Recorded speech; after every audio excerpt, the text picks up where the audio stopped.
कामचोर देवरानी। एक बार की बात है, सुषमा अपने पूरे परिवार के साथ खुशी खुशी मोहन नगर में रहती थी।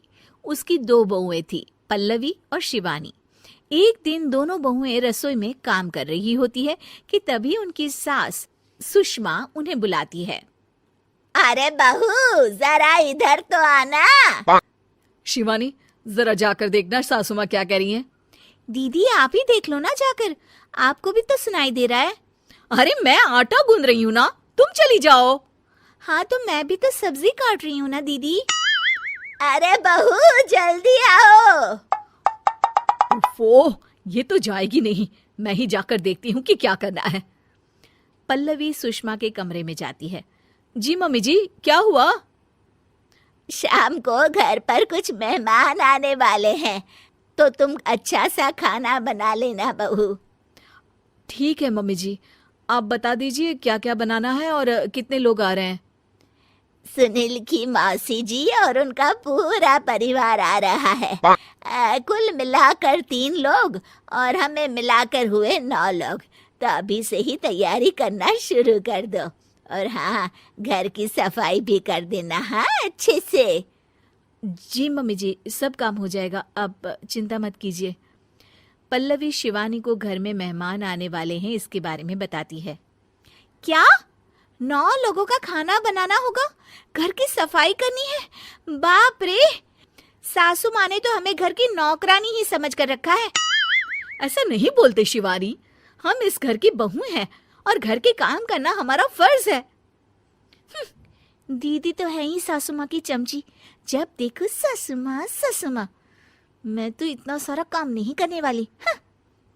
शिवानी कपड़े लेकर गमला साफ कर रही होती है और चक्कर आने का नाटक करने लगती है। मेरा सर चकरा रहा है। तभी वहां पल्लवी और सासू माँ जाते हैं। अरे बहू, क्या हो गया तुम्हें? मम्मी जी, बहुत तेज सर में दर्द हो रहा है। तुम एक काम करो शिवानी, आराम कर लो। नहीं नहीं दीदी, घर में मेहमान आने वाले हैं, मुझे आपकी मदद करनी चाहिए। अरे कोई बात नहीं शिवानी, तुम आराम कर लो, मैं सब काम कर लूंगी। ठीक है दीदी, अगर आप इतना कह रही हैं तो आराम कर लेती हूँ। शिवानी आराम से अपने कमरे में मैगजीन पढ़ रही होती है। इसे कहते हैं आराम की जिंदगी।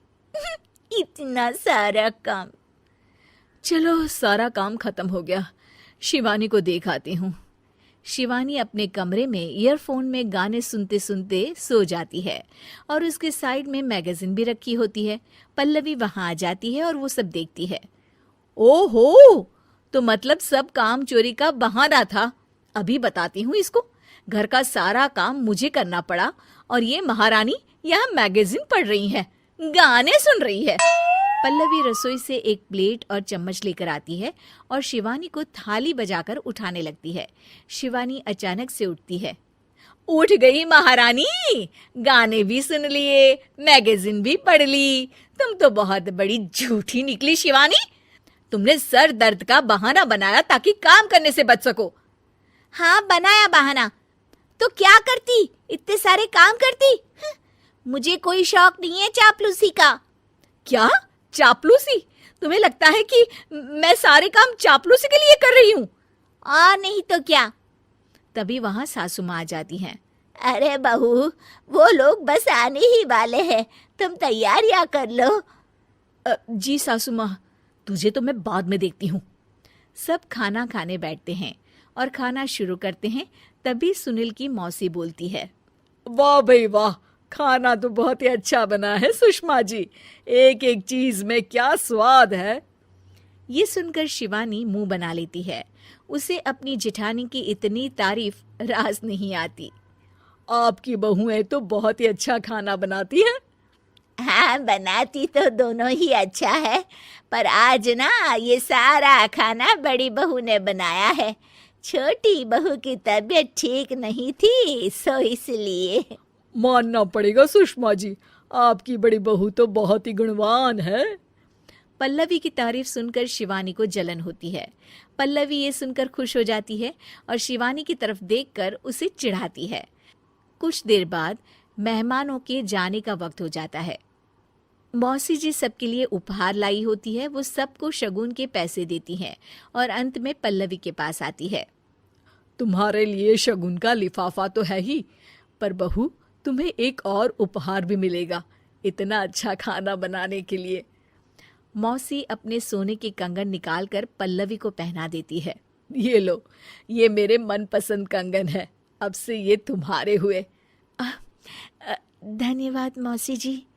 ये देखकर शिवानी तो पूरी तरह से जल जाती है और गुस्से से रसोई में चली जाती है।